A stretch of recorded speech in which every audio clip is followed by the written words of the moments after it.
ce matin, on démarre premier dimanche de l'année, comme on s'est dit. Et le thème que j'ai envie ce matin, c'est comment bâtir son année sur le roc. Là, on démarre une année et on a envie de bien démarrer. Et pour arriver à un objectif aussi qu'on se fixe. Dans Ecclésiaste, la Bible a dit la fin d'une chose vaut mieux que son commencement. Mais on n'est pas encore à la fin. Là, on est au démarrage là. Et je pense que la fin aussi qu'on veut atteindre, qui est plutôt l'objectif, qui est plutôt ce qui est visé, ça commence aussi par la manière dont on démarre les choses et dont on va les suivre. Donc si on veut une fin heureuse, si on veut une fin joyeuse, en tout cas le Seigneur c'est son projet pour nous, hein, ça c'est ce qu'il a prévu, on peut démarrer aussi bien avec le Seigneur pour pouvoir bâtir quelque chose de fort et de solide. Une nouvelle année qui nous permet donc de rentrer dans une nouvelle saison aussi de notre vie, hein. C'est vrai que les années se suivent, se succèdent aussi, mais on vit des saisons, j'ai envie de le dire. C'est vrai qu'au cours de l'année, on va avoir plusieurs saisons, mais une année est différente de l'autre. On est d'accord? Une année est différente de l'autre parce qu'on ne va pas vivre forcément les mêmes choses. On va rencontrer de nouvelles personnes, vivre de nouvelles expériences. Et parfois, on n'a même pas idée de tout ce qu'on va vivre en fait au cours de cette année, même si on s'est dressé une liste d'objectifs. Je ne sais pas si vous avez fait l'exercice en vous disant, bon, cette année, je prends de bonnes résolutions, je vais m'inscrire en salle de sport, je ne sais pas, ça peut être ça, ça peut être autre chose. Moi, en tout cas, je l'ai fait une année, en septembre, je crois que l'objectif n'était plus d'actualité, mais je vais m'y remettre, soyez-en sûrs. Alors, dois-je bien le prendre ou mal? Ouais, il faut garder la forme. Hein? Un esprit sain dans un corps sain, donc voilà, c'est la règle. Alors, une nouvelle année donc qui nous permet donc de rentrer dans une nouvelle saison, hein, tant sur le plan personnel que familial, que professionnel aussi, mais aussi communautaire en fait pour nous en tant qu'Église. Et on a besoin en tout cas de pouvoir saisir tous ces éléments qui vont nous permettre d'arriver à terme avec la satisfaction qu'on a atteint, l'objectif qu'on s'est visé, qu'on s'est fixé au départ, mais aussi l'objectif que Dieu a fixé pour nous. Parce que c'est finalement ça le plus important. Et cette année, je me suis dit, en fait, c'est un peu comme une course dans laquelle nous entrons. Et pour entrer dans une course, bien sûr, on se prépare, on a le temps de s'entraîner. Là, actuellement, il y a des fans de foot, il y a la CAN qui passe, donc ils sont au taquet là. Hier, je passais encore chez le coiffeur et là, je voyais, en fait, une coiffure, mais elle était fixée là sur l'écran. Parce que voilà, ça nous tient en fait. Mais pour arriver à cette compétition, ils se sont préparés pour arriver à ce moment-là. Et c'est comme une compétition, c'est comme une course dans laquelle on entre. On a envie de dire, il faut qu'on soit en forme pour arriver jusqu'au bout. Et mon souhait, lorsque je partage ce message, c'est que vous comme moi, que nous puissions avoir de bons départs pour espérer de vivre une arrivée qui soit joyeuse. C'est déjà le projet de Dieu pour nous. Et s'il a prévu pour nous, c'est qu'on peut y arriver. Ce matin, on va lire dans Matthieu chapitre 7, verset 21.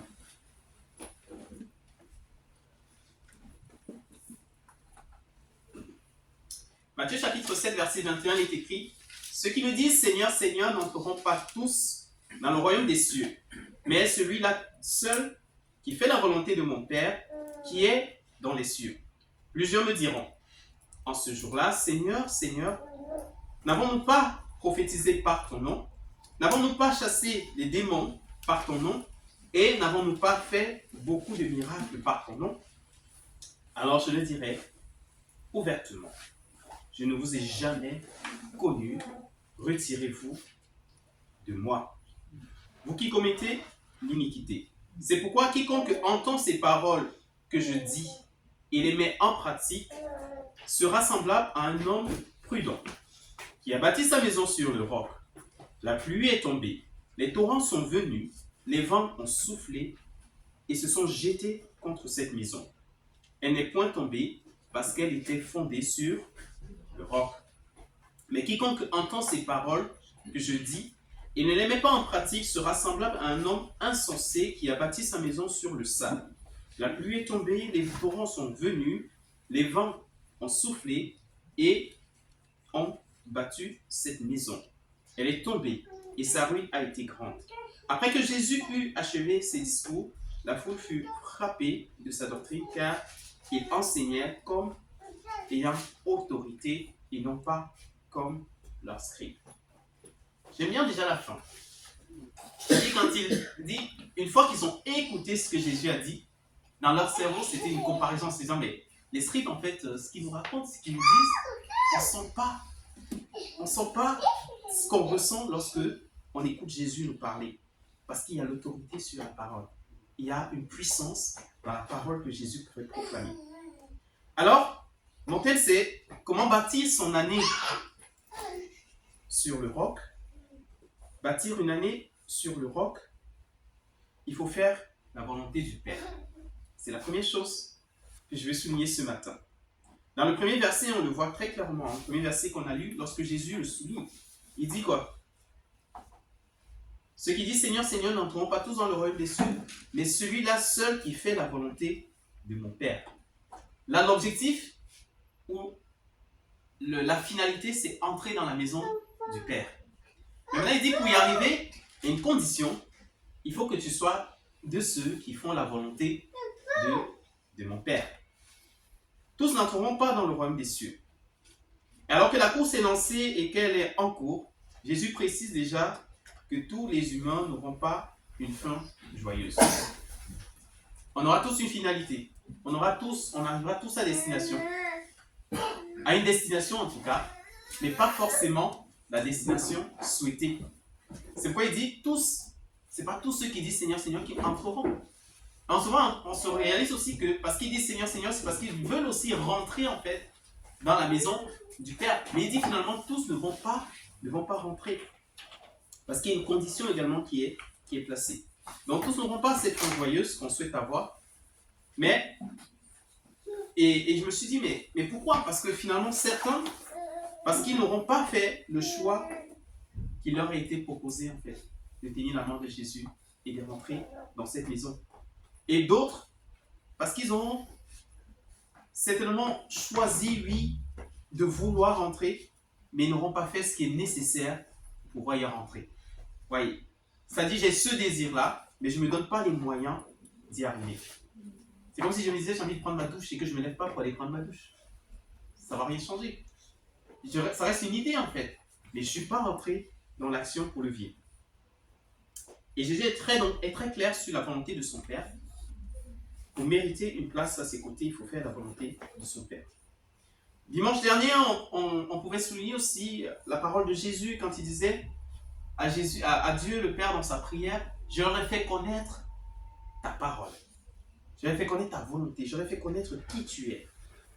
Pour qu'ils puissent saisir en fait cette main qui leur est tendue et rentrer dans le plan de Dieu. Ce qui met en lumière ici un aspect important, il met en lumière un aspect important aussi qu'il faut souligner. Jésus n'est pas en train de dire qu'on peut gagner ou mériter le salut par nos propres efforts ou parce qu'on accomplit. De se dire, mais Jésus, c'est bon, j'ai fait ci, j'ai fait ça, alors je mérite ma place auprès de Dieu. Et j'aime bien parce que dans le texte même déjà, il le précise. Certains diront, ils diront, en ton nom, on a chassé les démons, en ton nom, on a prophétisé, en ton nom, on a guéri les malades.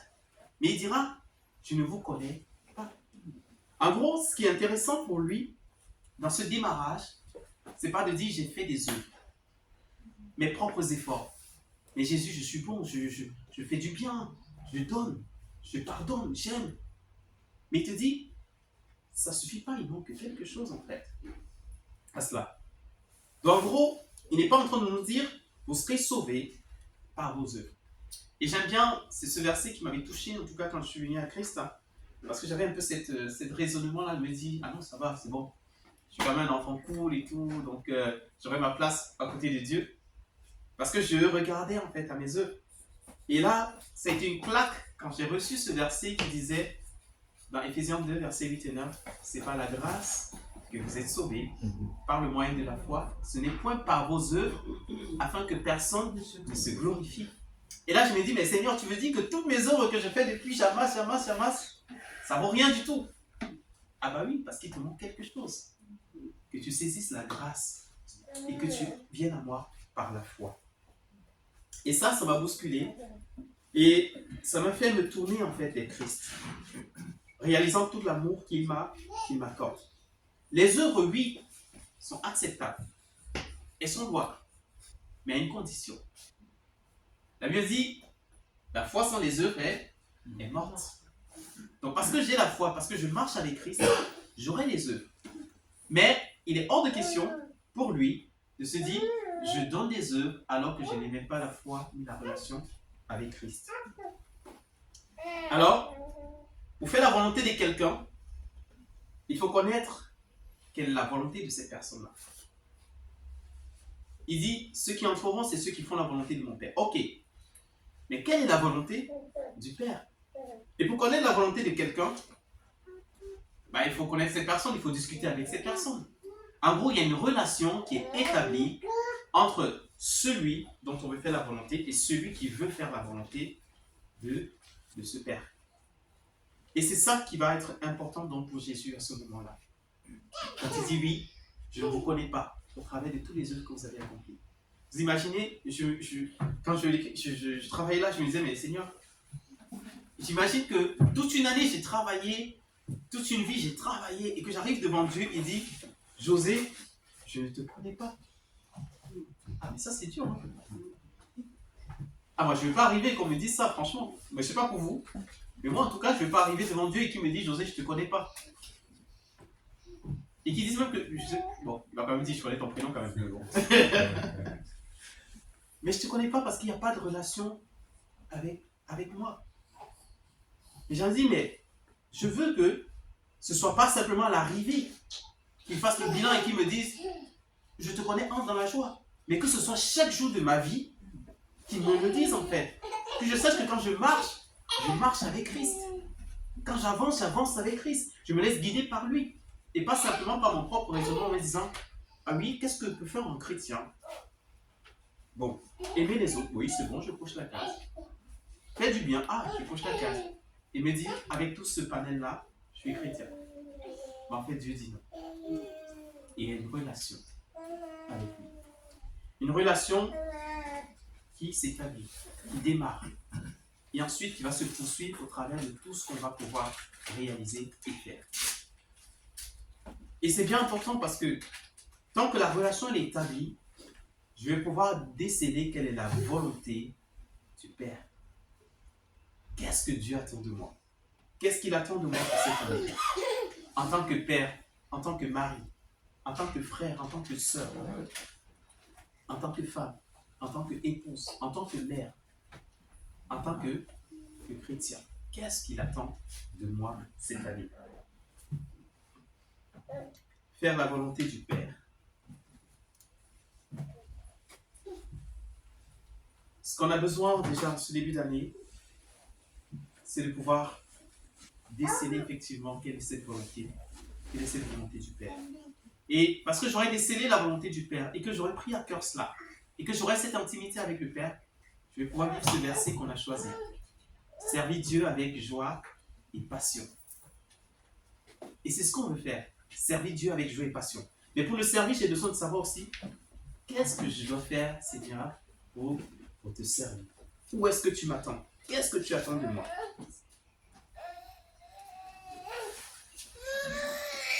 Et alors que plusieurs diront, j'ai prophétisé, j'ai chassé les démons, j'ai fait des miracles, il répond, je ne vous ai jamais connu.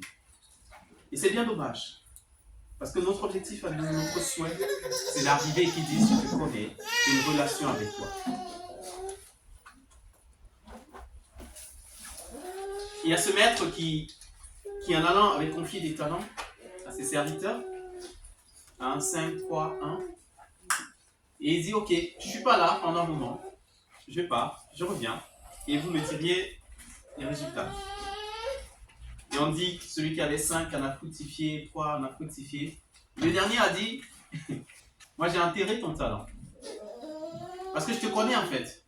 Tu es tellement méchant et tout. Et j'ai enterré, j'ai dit, dès que tu reviens, je te remets ton talent. Et il dit, je connais qui tu es. Mais est-ce que quand on lit ce texte et la réponse du maître, on réalise qu'il connaît vraiment qui est le maître? Finalement, non. Parce qu'il dit, si tu me connaissais tant, tu aurais pu mettre même mon talent à la banque, en fait, Pierre, que ça puisse se fructifier, en fait. Mais là, tu l'as enterré et tu dis me connaître. Mais finalement, il pensait connaître le maître, mais il ne connaissait pas du tout le maître. Mais les deux autres, oui. Mais on leur a confié davantage. Et c'est ça l'importance finalement quand on rentre dans le fait de connaître. Est-ce qu'on connaît réellement ou bien on s'imagine en fait comment la personne est, comment est-ce qu'elle réagit? Se dire, ah Dieu, je pense que c'est ça qu'il aime, je pense que c'est comme ça qu'il veut fonctionner, je pense que c'est ce qu'il attend de moi, ce qu'il veut faire avec moi. Mais je veux qu'on sorte en fait de ce cadre-là, où on se dit, voilà ce que Dieu veut faire et comment est-ce qu'il veut agir. On se dit, Seigneur, je reçois de toi et je sais réellement ce que tu veux et attends de moi pour cette année. Ce que nous avons reçu doit servir.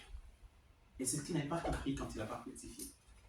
On a reçu quelque chose. Et la Bible même dit, les talents, les dons qu'on reçoit, c'est pour l'édification du corps du Christ. En fait, Dieu ne nous donne pas une parure, quelque chose juste qu'on va porter sur nous et se dire, il est beau ce collier. Vous voyez? Il est beau ce vêtement. Non. Il y a une utilité derrière. Se dire, si je t'ai donné quelque chose, si je t'ai confié quelque chose, c'est parce que derrière, je sais que tu vas pouvoir accomplir quelque chose de bien et de grand. Et là, cette année, on veut se le rappeler aussi, se dire, mais Seigneur, si tu nous as confié des talents, si tu nous as confié des dons, c'est pas pour qu'on aille les mettre dans les placards, non. Mais c'est pour qu'on les mette à ton service, au service de l'Église, au service de la famille, au service des frères et sœurs. Mais en étant attentif à ce que tu veux qu'on puisse faire. Et je me notais ici, connaître quelqu'un, c'est une intimité, aller dans l'intimité avec la personne. Et Jésus désire avant toute chose une relation. Et la relation précède le service. La relation précède le service. Tant que je n'ai pas cette relation qui est établie, où je peux être connecté et recevoir, je ne peux pas rentrer dans un service. Un service à temps plein où je sens que je sers vraiment Dieu tel qu'il attend, tel qu'il le désire. Et on a besoin de se dire, est-ce que Seigneur, je te connais réellement? Pas comme ce serviteur qui a dit, oui, je te connais et que j'ai affairé ton temps. Non. Mais Seigneur, est-ce que je te connais réellement? Et j'ai besoin de te connaître. Parce qu'on ne peut pas connaître Dieu dans son infinité, mais on a besoin chaque jour d'avancer et d'aller chercher, de connaître davantage qui est notre Dieu. Et cette année, nous allons certainement remporter des victoires avec Dieu, je le crois, je le sais. Et dans Ephésiens, il dit même, qu'on a cité tout à l'heure, il a prévu des choses belles d'avance que nous puissions les pratiquer. D'abord, quand on démarre notre année, en fait, Dieu a déjà un beau projet pour nous. Une belle liste, en fait, pour nous, des choses qu'il veut qu'on puisse réaliser ensemble. Pas réaliser seul, mais avec lui, en fait. C'est ça qui est merveilleux, en fait. C'est qu'il ne dit pas, vas-y, fais ça. Mais il dit, je suis avec toi. Je suis avec vous jusqu'à la fin du monde. Parce qu'ensemble, on va pouvoir réaliser cette action-là. On va pouvoir réaliser ces projets-là.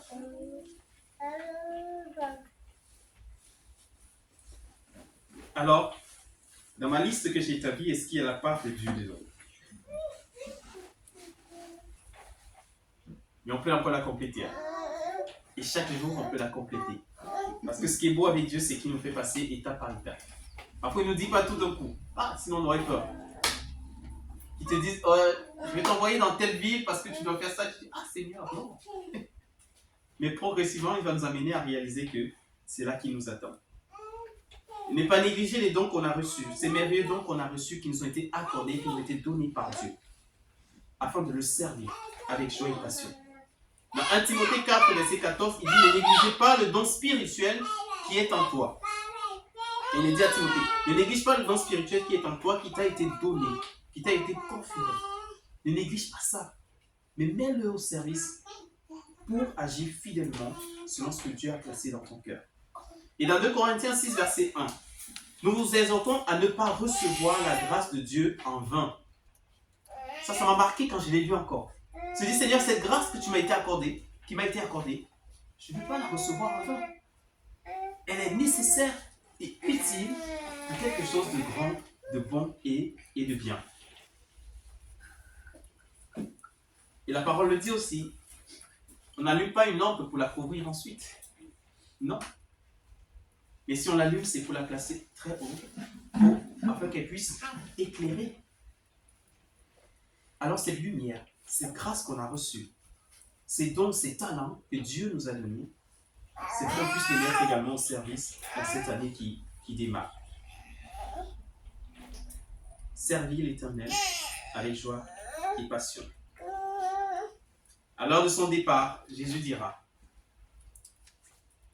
en Matthieu, allez et faites des nations des disciples. J'aime bien parce que là on est dans les verbes d'action. En gros, je n'ai pas dit allez et je suis assis. Allez et je suis debout et j'y vais. Faites. Je suis également dans l'action. Pour servir parce qu'on est appelé à cela. Allez et servir. Allez et servir. Faites de toutes les nations des disciples. Je ne sais pas ce qui est bon en toi. Alors que tu démarres cette année. Moi, ce que j'ai envie qui est bon en nous là, c'est de dire Seigneur, on veut réaliser tellement de choses pour toi que même le temps ne suffise pas. Mais conduit par toi et ensemble à la gloire de ton nom. Pour avoir une bonne fin, il faut se donner les moyens d'y parvenir. Et chaque saison est importante, elle est utile. Et on a besoin de considérer chacune de ces saisons-là afin d'arriver à la destination finale qui nous est réservée. La manière dont on veut terminer dépend aussi des moyens qu'on met en jeu pour pouvoir y arriver. Et par ces mots, Jésus nous interpelle à être des hommes prudents. Il le dit, l'homme prudent qui bâtit sa maison sur le roc. Alors c'est ça mon deuxième point, bâti sur le roc. Bâti sur le roc, en fait, sur la personne de Jésus. Par rapport à la construction, le texte nous apprend qu'il y a différents types de fondations. Ou différents types de sols sur lesquels on va pouvoir bâtir, construire. D'une part, il nous parle du roc, et d'autre part, il nous parle du sable. Exactement. Et voilà si vous suivez. C'est bon? On va ensemble? Donc, d'une part, il parle du roc, d'autre part, il parle du sable. Donc, il y en a qui ont bâti sur le roc, ou qui vont bâtir sur le roc, qui bâtissent sur le roc, et il y en a d'autres qui bâtissent plutôt sur le sable. Alors, j'ai été curieux parce que je ne suis pas un expert en bâtiment, construction et autres. Du coup, je me suis dit, mais que se disent les experts en fait dans ce domaine-là? Alors, je suis allé regarder, je suis allé chercher un peu. Et dans le domaine de la construction, il y a des règles qui sont établies, des principes en fait qui mettent en avant. Et j'en ai relevé quelques-uns. Alors, le premier, il dit, on ne construit jamais sans étudier le sol. Avant de construire, j'étudie le sol. Est-ce que ce sol est adapté? Il dit, dans le bâtiment, on dit souvent, on ne choisit pas la fondation avant de connaître le sol. Je ne suis pas un expert. Hein? Je pense qu'il dit. Donc, en gros, avant de réfléchir à ma fondation, comment est-ce que je vais construire, je regarde, mais c'est sur quel sol que je vais construire? Et là, il nous interpelle, Jésus, en se disant, il y a deux types de sols, les amis. Il y a le roc et il y a le sable. Est-ce que j'ai étudié mon sol? Sur quoi est-ce que je vais bâtir? Est-ce que je choisis de bâtir sur le sable ou je choisis de bâtir sur le roc? Faire attention à ça. Deuxième chose, ils disent, la fondation porte tout, mais on ne la voit pas. Et c'est vrai. Personne ne va à chaque fois pour dire, ah tiens, je vais aller visiter ma fondation. Bah non. On voit juste la maison, on dira, ah, elle est belle et tout. Mais s'il n'y avait pas cette fondation sur laquelle repose la maison, bah en fait, elle va s'écrouler. Ils disent que 90% des désordres d'un bâtiment viennent des fondations. Donc, c'est-à-dire les fissures, les affaissements, les infiltrations, tout ça, ça provient en fait de la fondation. Si je n'ai pas une fondation solide, en fait, je suis exposé à avoir ce type d'éléments dans mon bâtiment. Et les défauts visibles sont souvent dus à un problème invisible. En fait, il y a quelque chose d'invisible là qui se produit et du coup, c'est au travers de ma fondation qui fait en sorte que j'ai quelque chose après de visible. Et finalement, on va aller chercher la cause. On dit, mais pourquoi est-ce que j'ai des fissures? Pourquoi est-ce que j'ai des affaissements? Parce qu'il y a un problème sur ma fondation. Et Jésus dit être avec nous et il est la base de tout. Même si on ne le voit pas, il est là. Il agit et il dit bâtis sur moi. Ta fondation doit être enracinée en moi. Et parce que ta fondation sera enracinée en moi, tu es sûr que dans ta vie, dans ta marche avec Christ, il n'y aura pas de fissures, il n'y aura pas d'affaissement, il n'y aura rien de tout ça parce que tu es bâti sur quelque chose de solide et que ta fondation reste solide en Christ. Troisième chose, que disent les experts, on adapte la fondation au terrain. La fondation, finalement, je l'adapte au terrain. Donc, par exemple, on vit sur une montagne. En fait, le nom de notre rue, c'est rue de la montagne. Et je vous assure, ça porte bien son nom pour ceux qui sont, pour ceux qui sont déjà arrivés. Et imaginez que sur cette montagne-là, qui construisent la maison et qui ne tiennent pas compte en fait du fait qu'on est sur une montagne et qui se disent, eh bon, tiens, on va construire comme une maison qui est, en fait, comme si on était sur un terrain plat. Bah, je pense que la maison, elle n'existerait plus en fait. Mais il faut tenir compte en fait du sol. Bâtir sans adapter la fondation au sol, c'est construire un problème futur. J'aime bien cette phrase, c'était rigolo, mais... Donc, bâtir sans adapter la fondation au sol, c'est construire un problème futur. Donc, en fait, je sais déjà que la finalité ne sera pas du tout bonne. Et c'est ce que Jésus dit là.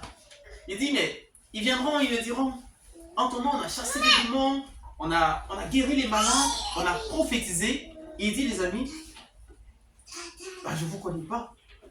On n'a jamais eu de relation ensemble. Les amis, vous avez bâti où? Sur quoi? Et le problème futur, il est là.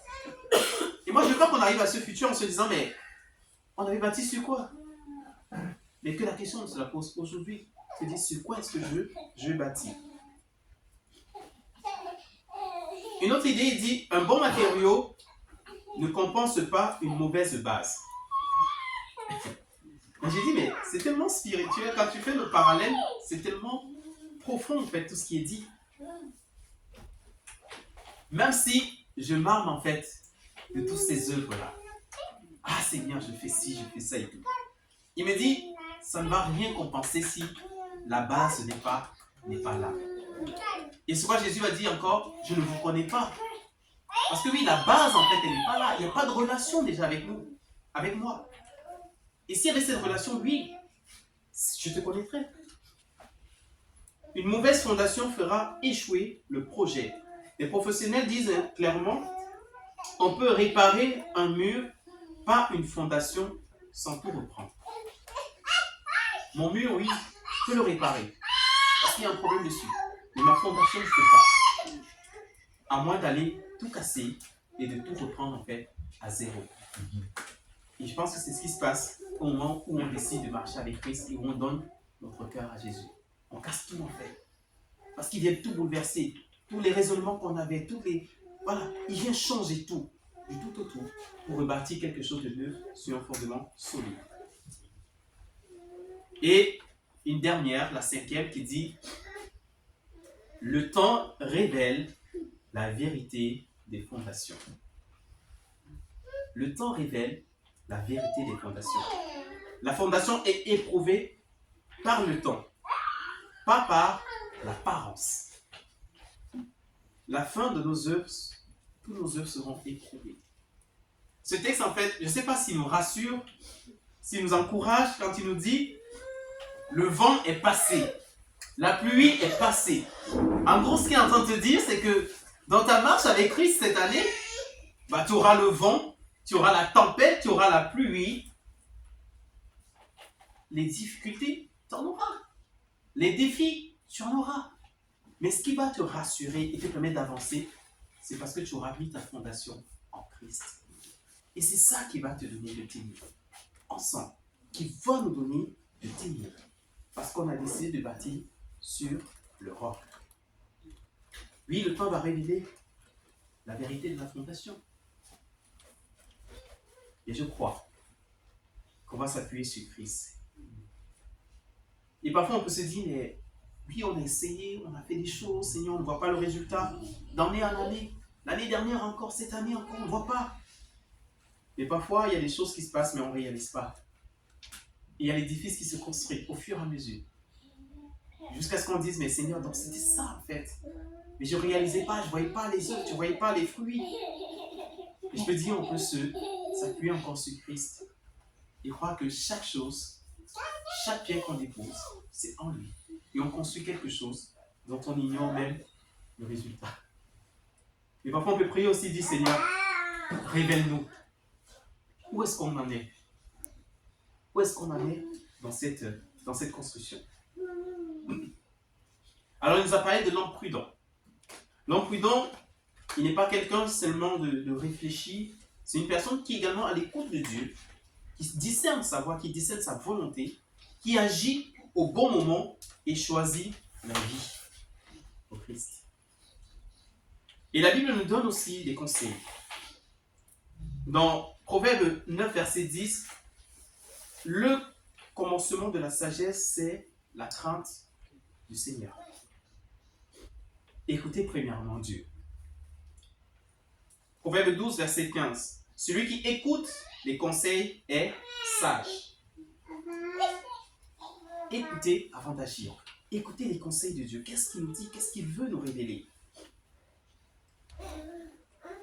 Proverbe 22, verset 3. L'homme prudent voit le mal et se cache. Les simples avancent et en paient la peine. Voit venir le danger. C'est également dans ce temps spirituel avec Dieu. Proverbe 13, verset 3. Celui qui garde sa bouche protège son âme. Mesurez ses paroles également. Preuve de sagesse. Se dit, Seigneur, avant de dire quelque chose, je veux vraiment le réfléchir en toi. Est-ce que c'est ce que tu... c'est une parole bénissante qui encourage ou plutôt qui va détruire? Dans Ecclésiaste 3, verset 1, il y a un temps pour tout. Agir au bon moment, également preuve de sagesse. Mais on a besoin de connaître, Seigneur, quels sont les temps, quelles sont les circonstances.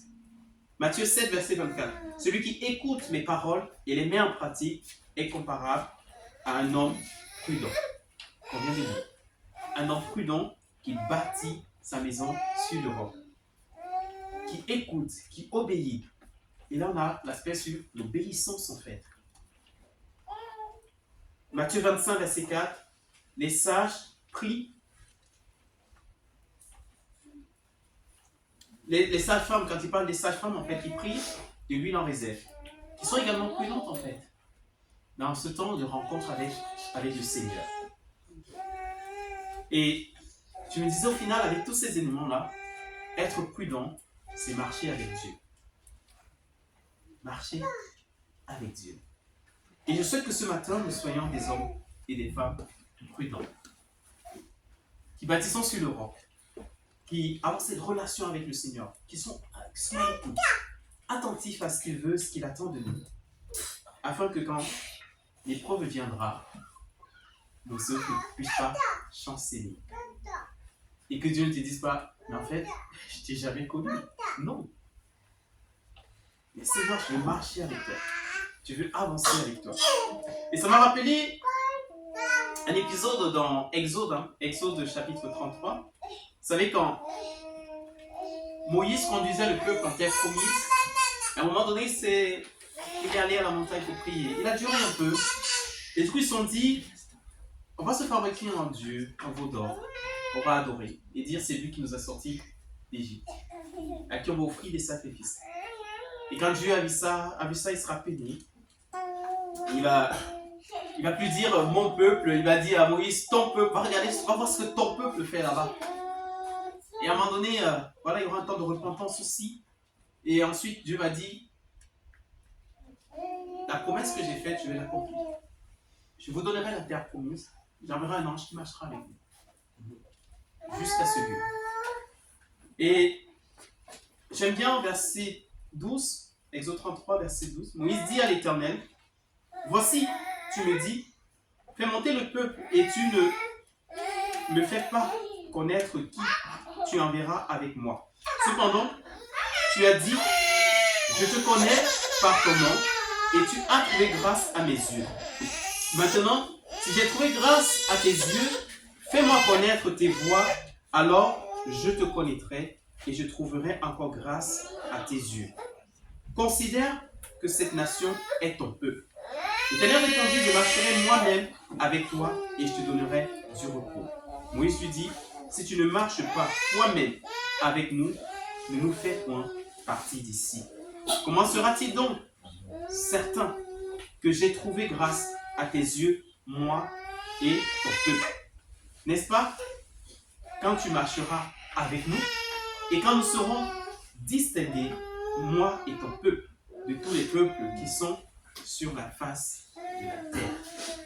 Moi, j'aime bien cette demande de Moïse à Dieu. Seigneur, mon souhait n'est pas d'arriver en terre promise, d'amener ce peuple en terre promise, en étant conduit par quelqu'un d'autre. C'est toi qui nous as amenés. C'est ton peuple. Tu es mon Dieu. Alors le désir de mon cœur, Seigneur, c'est que tu marches avec moi. Et il m'a dit, Seigneur, ne me fais pas partie de ce lieu si tu n'es pas avec nous. Alors j'ai envie de dire, Seigneur, on ne peut pas démarrer cette année si tu n'es pas avec nous. Mon souhait n'est pas qu'on puisse avoir, comme Moïse pouvait le dire, que j'arrive en terre promise, que qu'on ait une salle remplie ou qu'on ait des choses extraordinaires, qu'on vit et tout, sans le Seigneur. Mais on se dit, Seigneur, on veut marcher avec toi. On veut accomplir toutes ces choses avec toi, en étant inspiré et conduit par toi. Et là, on sera plus heureux. Parce que notre souhait n'est pas d'avoir la bénédiction sans le Dieu de la bénédiction. Si j'ai le Dieu de la bénédiction, j'ai tout. Je n'ai pas besoin de me soucier de la bénédiction, si j'ai le Dieu de la bénédiction. Et Moïse le savait. Sa relation, son intimité, sa relation avec Dieu était plus importante que les cadeaux qu'il pouvait avoir. Seigneur, oui, on se souviendra que j'ai amené le peuple en terre promise. On se souviendra que je l'ai fait. Mais qu'est-ce qu'on dira d'un peuple qui allait dans la promesse sans ce Dieu qui avait promis, qui avait donné cette promesse-là? Et ça, moi, ça m'a marqué. Et je me dis, Seigneur, moi, je veux marcher avec toi. Josué, quand il arrivait à la fin de ses jours, il disait, qu'est-ce que vous désirez? Servir Dieu que nous connaissons ou à notre. Mais moi et ma maison, nous servirons l'Éternel. Et je veux que ce soit notre souhait encore en ce début d'année. Seigneur, moi et ma maison, nous te servirons. Moi et mon église, nous te servirons. Moi et mes proches, nous te servirons. Et nous ne démarrons pas cette année, Seigneur, si tu n'es pas avec nous. Nous voulons avancer avec toi. Nous voulons travailler avec toi. On veut savoir que tu es dans notre bac. On ne veut pas servir alors qu'on est loin de toi. Non, ou que tu es loin de nous. On veut entendre ta voix qui nous rassure sentientalement, qui nous conduit, qui nous porte, afin qu'on puisse accomplir la mission pour laquelle tu nous as appelés et non travailler en vain. Et je vais terminer avec ce texte, Ecclésiaste 7, verset 10, qui dit, ne dis pas, d'où vient que les jours passés étaient meilleurs que ceux-ci. Ce n'est point par sagesse que tu dis cela. En gros, le meilleur, on ne l'a pas encore vécu, il est à venir. Et cette année, on va vivre encore quelque chose de plus que ce qu'on a vécu l'année dernière. Et au fur et à mesure qu'on avance, on va vivre davantage plus. Parce que Dieu a des plans pour nous. Il a des projets pour nous. Et ils ne sont pas arrivés à la terre. Bâtir son année sur l'eau. C'est notre prière ce matin. Seigneur, on veut bâtir sur toi. On veut bâtir avec toi. Et je veux vraiment laisser, en tout cas, ces pensées sur votre cœur. Et on va va prendre un temps de prière. J'aimerais aussi, quand vous serez chez vous aussi, vous puissiez prendre un temps de prière, pensez à tout cela, se dire Seigneur, sur quoi je bâtis, je vais continuer à bâtir sur quelque chose de solide. Amen. C'est bon? On est prêt à bâtir? On se retrouve les portes. Allez, yes. On va prier. Seigneur, on te dit merci encore ce matin pour ta grâce et ta parole qui est la vérité, Père. On veut, Seigneur, être reconnaissant pour ce que tu as accompli dans nos vies durant cette année qui est passée. Durant toutes ces années qu'on a déjà vécues sur la terre, Seigneur. Mais Père, on veut aller plus loin. On va aller plus loin, Seigneur Dieu, parce que tu le dis aussi dans ta parole. Les jours passés n'étaient pas meilleurs que ceux qui sont à venir et qu'on va vivre maintenant. Alors qu'on entre dans une nouvelle saison, Seigneur, ma prière,